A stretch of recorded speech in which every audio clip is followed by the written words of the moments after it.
자, AS 시간. 손학규 전 대표님에 대한 문자가 많습니다. 어디에 계시든 저녁에 있는 삶을 위해 힘써주세요. 그리고 뭐 타이밍을 놓치는 건 장고하느라고 악수를 두신 거 아닌가요? 이런 지적도 있고 굉장히 많은 문자가 있습니다. 근데 오늘은 이 불친절한 에이스의 중요한 사안을 하나 공지하려고 저희가 양지열 변호사님을 모셨어요. 안녕하세요. 네, 안녕하십니까. 네. 제가 다음 주 월요일부터 다음 주 금요일까지 휴가를 갑니다.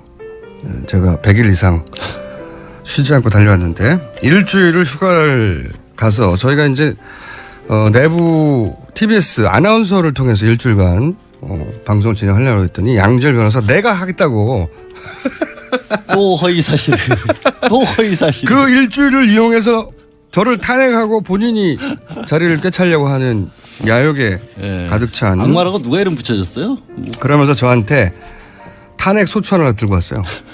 추운 겨울 정원이 100명인 스튜디오에 아무 대책 없이 수백 명의 청취자들을 초대해서 500명 이상 신체에 심각한 위해를 초래했다. 12월 27일 새벽 3시, 4시에 오셨는데 스튜디오에 못 들어가신 분들이 그렇게 많았습니다. 사과해야 되네. 자, 저 공지사항이기도 하고 이 양지열 변호사의 사전 인사이기도 합니다.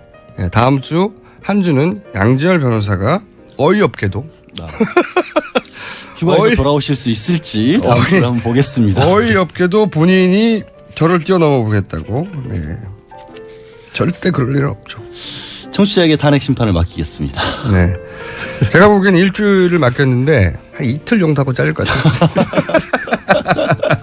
여기까지 하겠습니다.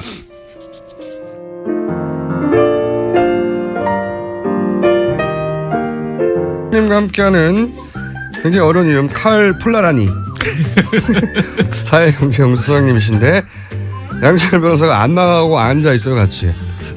본인이 공동 진행을 마지막 시간 하겠다고 참. 일부러 발음 못하는 거죠? 네. 칼폴라라니. 폴라라니. 그렇게 하기도 어려워요. 자, 양지열 변호사는 무시하시고요. 없어 봅니다. 지금 진행하는 걸 한번 보시려고 중간중간에 한마디 정도 하세요. 네. 왜냐하면 충분히 말할 수 있으니까. 진행은 안 하셨죠. 진행은. 처음이죠. 그죠. 예. 진행을 하다가 잘리기가 십상이에요. 이 방송 진행. 근데 자기 휴가 가는데 그거 맡아주는 사람한테 이렇게 악담하는 거 도대체 뭐야? 오래 못 갈 것이다. 네, 탄핵 소추 사유를 하나 추가해야 될 거예요. 이틀 예상합니다. 이틀. 내가 그리고 가가지고 매일 들으면서 점수를 보낼 거예요. 제 점수는요? 하면서 그날 진행에 대해서. 제가 100% 확신하는데 그때 못 일어납니다. 못 듣습니다. 아니 이제 팟캐스트로 나도 들어서 지금 문자 하나 와 있네요. 김원준 씨 한 게 뭐 있다고 휴가를 갑니까? 정답이네 정답. 그래서 제가 못 돌아오게 해드리려고요. 네. 자, 오늘 소장님 들고 오신 건 뭡니까?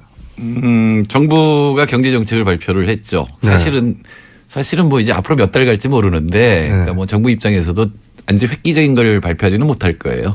그래서 경제 정책을 발표하고 또 경제 전망을 발표를 했습니다. 원래는 보통 작년 11월쯤 발표를 해야 되는데 그걸 갖다 한 달 늦게 이 정부가 지금 엉망이거든요. 근데 제가 놀란 거는 수치가 엉망이에요. 그러니까 정부가 경제 성장률을 2.6%라고 발표를 했는데 KDI는 2.4%로 발표한 걸 제가 지난번에 말씀을 드렸는데 이걸 이 조목조목 보니까 KDI가 더 낙관적이에요. 그러니까 정부가 더 비관적이에요. 가령 투자 이런 거는 KDI가 더 낙관적인데 KDI는 전체 종합지수가 2.4예요. 낙관적인데도 2.4. 근데 정부는 더 비관적으로 세부 항목을 해놓고 결과가 2.6이에요. 더 높아요. 어떻게 숫자의 장난이 일어난 거죠? 숫자의 장난이 아니라 KDI는 원래 이런 거 하는 데니까 틀렸을 리는 없을 거고 제가 보면 정부대로 하면 2.2% 나올 텐데 거기다 그냥 더한 거예요. 그죠? 0.4를 더해가지고. 아무 근거 없이요? 예. 제가 보기에는 이게 숫자가 안 맞아요. 아, 이거 산수의 문제입니까, 그냥? 예, 그러니까 그냥 2.2이 너무 낮잖아. 0.4 더해 이렇게 된 거예요? 그런 것 같아요. 그렇지 않으면 설명할 길이 없습니다. 지금 우리 그 경제 부처가 얼마나 엉망으로 일을 하고 있는지를 그 숫자로 알 수가 있고요. 변호사님 한번 여기서 치고 돌아와 보세요. 아니 새로 요즘 할 일도 없을 텐데 그런 거 하나를 제대로 못 만들었을까요? 설마. 그러니까 안 하려고 했다든가 또는 억지로 끼워 맞췄다든가 이런 게 있고요. 그 다음에는 그게 다예요 지금? 아니 그냥 보고 있으려고 했다니까 왜 자꾸 말을 시켜요? 방송 좀 합시다. 왜 자꾸 방송을 망가뜨려 버릴 거야 내가 가기 전에. 더 재밌는 거는 네. 그 윤호중 민주당 정책위 의장이 이 정책 발표를 한 걸 보고 이렇게 얘기를 했어요. 정부 스스로 그간 추진해온 4대 개혁이 제대로 된 경제협법이 아니라는 것을 인정했다. 즉 4대 구조개혁이 원래 박근혜 대통령이 맨날 하던 얘기잖아요. 그게 맞았다라고 얘기를 했는데 제가 보기에는 안 봤어요. 이 윤호중 정책위 의장이 정부 발표문을 안 봤어요. 보면은 정부 발표문 보면은 3대 분야 9대 중점 추진 과제에 4대 구조개혁이 그대로 들어 있습니다. 그러니까 뭐 노동개혁, 교육개혁, 뭐 금융개혁 이런 게 들어 있는데 야 이게 정부가 엉터리 숫자를 발표하는 것도 문제지만 제1야당이 정부 발표문을 보지 않고 제대로 평론을 다 안 읽어보고 논평을 이렇게 한다. 그러니까 읽어보기도 전에 잘못했겠거니 하고 물론 지금 뭐 정상적인 상태는 아닙니다. 뭐 됐죠. 정부도 정상적이지 않고 정치 상황 자체가 지금 굉장히 그 이례적인 상황이죠 지금 사실. 야당은 지금 뭐 대선 이쪽에 가 있을 테니까 제대로 안 봤을 거다라는 생각은 들지만 그런 정부가 발표를 하면 문서는 보고 얘기를 해야 되지 않을까 이런 생각이 드네요. 자, 저는 오셨는데 저 얘기를 한번 여쭤보고 싶어요. 나라살림연구소라는 데가 있는지 몰랐는데 나라살림연구소라는 데가 있는데 거기서 이제 민간에서 거기 특기가 예산 자료를 다 뽑아가지고 10만 페이지 정도 된대요, 한 해에. 10만 페이지를 자기들끼리 다 검색을 한답니다. 하나하나 보고. 그러면서 자기들 스스로 우리는 변태다 하고. 거기서 쾌감을 느낀대요. 근데 그런 사람들이 있어요. 숫자 보고 쾌감 느끼는 사람도 있어. 스스로를 변태라고 부르고 거기서 뭔가 이상한 걸 찾아내면 굉장히 쾌감을 느낀다는 거예요. 근데 이제 그런 분들이 지난해 10만 페이지의 예산안을 다 검토를 했더니 공통점이 이상한 게 나와가지고 그게 뭐냐면 VIP 항목이 나와서 왜 이렇게 VIP가 많이 등장하냐 대통령의 뜻이라는 거죠. 그거를 쫙 추렸더니 그 깔때기가 어디로 모이냐면 최순실로 모이더라는 겁니다. 그 사람들이 꼭 최순실 사태 이전에 찾아낸 거예요 이걸. 그래서 책으로 쓴 거예요. 근데 그 책이 최순실 사태 이후에 나온 거죠. 최순실과 세금 도둑이라고. 근데 거기서 한 예로 든 게 굉장히 많은데 한 예로 든 게 지자체 222여 곳에 정부 예산으로 스포츠 클럽을 만든대요. 근데 스포츠 클럽에다가 뭐가 들어가냐면 최순실 씨의 그 테스타로사 카페가 체인점으로 싹 들어가는 겁니다. 야, 그리고 그렇죠. 그리고 그 클럽들을 누가 관장하느냐? K스포츠 재단이. 그러면 K스포츠 재단은 최순실씨가 장악하고 있으니까 돈이 쭉쭉쭉쭉쭉. 근데 이 말을 누가 하느냐? 대통령의 입을 통해서 말을 하고 수석회의에서. 그러면 그 수석회의 자리에서 발표됐으니까 부처에 가가지고 VIP 써가지고 예산을 책정된다는 거예요. 이 논란 구조 아닙니까? 네, 그 숫자 보고 쾌감 느끼는 분 정창수 소장이죠. 아시는군요. 그럼요. 숫자 변태. 그래서 제가 찾아보라 그랬어요. 이게 전부 건설에 들어가 있다. 아 그래요? 예. 왜냐면 이게 보통 이제 대응 투자를 해요. 중앙부처가 10을 투자하면 저기 광역이나 지방에서 10을 투자해야 되는데 아마 이 군마다 이런 걸 스포츠 센터 같은 걸 만들면 그 군에서 돈 들어가는 거거든요. 그러니까 건설을 보면 건설을 보면 그게 나타나게 돼 있다. 이 최순실 예산은 나타나게 될 거다. 그렇게 얘기를 했었는데 이분들이 여러 가지 찾아내고 있더라고요. 스포츠 토토에서도 찾아내고 이상한 거 많이 찾아내고 있어요.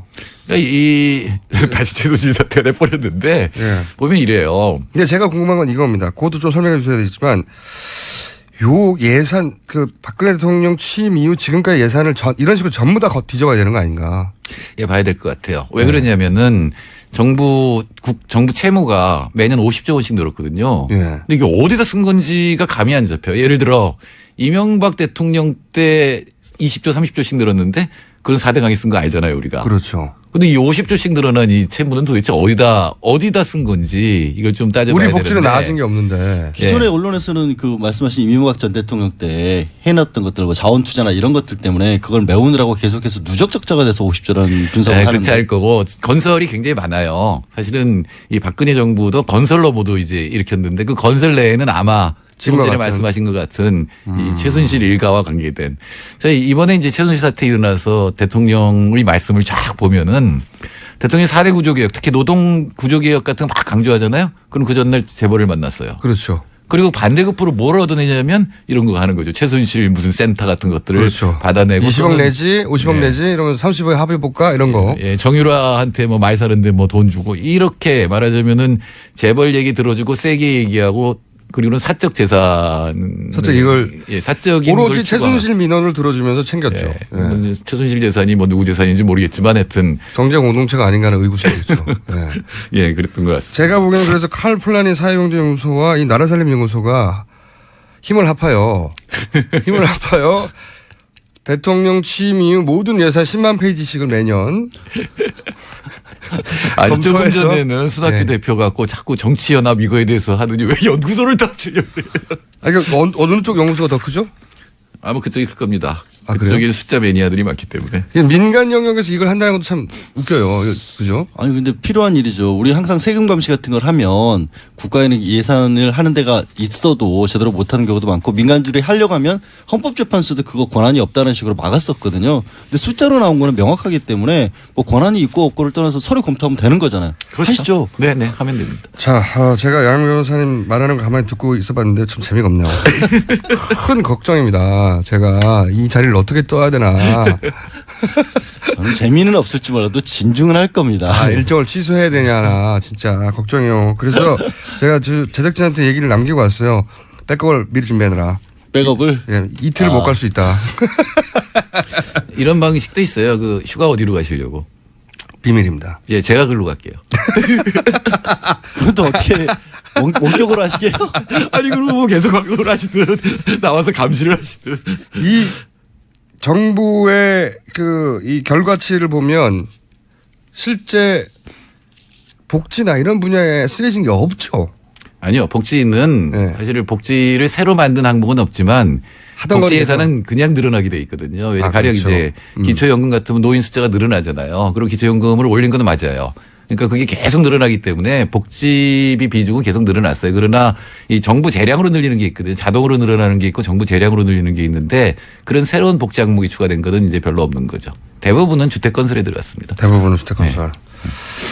자, 이건 또 뭡니까? 구조개혁과 미래 대비. 이제 앞으로 이렇게 하겠다는 거잖아요.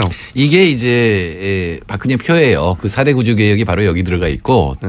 이번 정치에서 달라진 거 하나는 뭐냐면 창조경제란 말이 없어졌어요.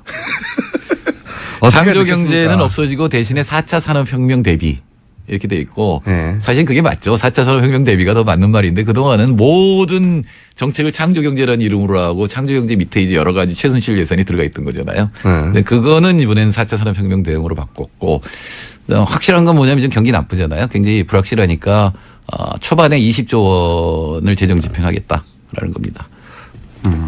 이걸로 내년이 근데 뭐 몇 월 못 갈 거니까 몇 개월 못 갈 거니까. 아니 그래도 거의 1년에 반 정도는 이걸로 가야 되는 거 아닙니까?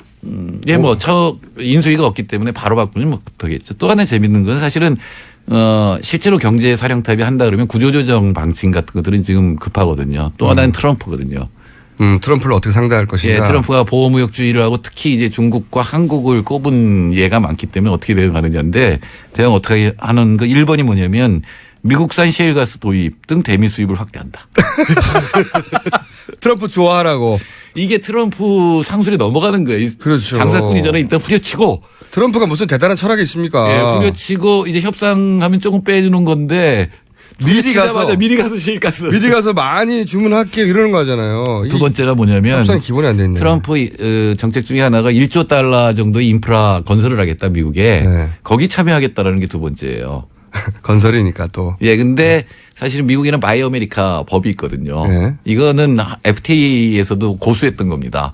거기다 트럼프가 자기는 일자리 늘린다 그러는데 한국 건설업체가 거기 참여하게 하겠느냐라는 거죠. 혼자 망상이군요. 예, 이거는 그러니까 하나는 미리 겁먹고 수입 늘려주고 하나는 미국 건설에 들어가겠다라는 것도 굉장히 우스운 얘기입니다. 다음에는 항공기 등 미국 국가 상품 수입에 정책 금융을 지원하겠다. 미국에서 항공기 사오겠다라는 얘기입니다. 그러니까 지금 대미 전략은 트럼프 화나지 않게 예, 알아서 네. 미리미리 트럼프 수입을 각하의 늘리겠다. 정책 방향에 맞추어서 우리가 더 많이 사들여서 심기를 건드리지 않겠다 이런 예, 정책이네요. 우리 대미 무역 흑자를 줄여주겠다 이런 얘기고. 근데 더 중요한 거는 사실은 트럼프 보호무역주의보다 더 직접적인 건 사드거든요. 알겠습니다. 사드 배치에 의해서 여러 가지 이제 경제 타격인데 그거에 대해서 한 마디도 없습니다. 알겠습니다. 오늘 여기까지 하고 이제 저도 이제 이게 몇 분 안 남았네요. 다음 주 저희 한 주 쉽니다. 저는 좀 나와 계신 생각도 짧고 부족하지만 우리 양재열 변호사 귀엽게 봐주시고 다음 한 주 근데 다음 주 청취율이 확 올라가면 어떡하죠? 그럴 일은 없습니다. 절대. 네. 김호준이었고요. 다다음 주 월요일 날 저는 뵙고요. 다음 한 주는 부족한 저 양재열 변호사 생각 짧고 아니 자기 휴가가는 거 메꿔주는 사람 이렇게 디스하는 거 처음 봤네. 안녕. 없을 때를 걱정하세요. 조용히 하세요. 인사해야 돼요. 안녕.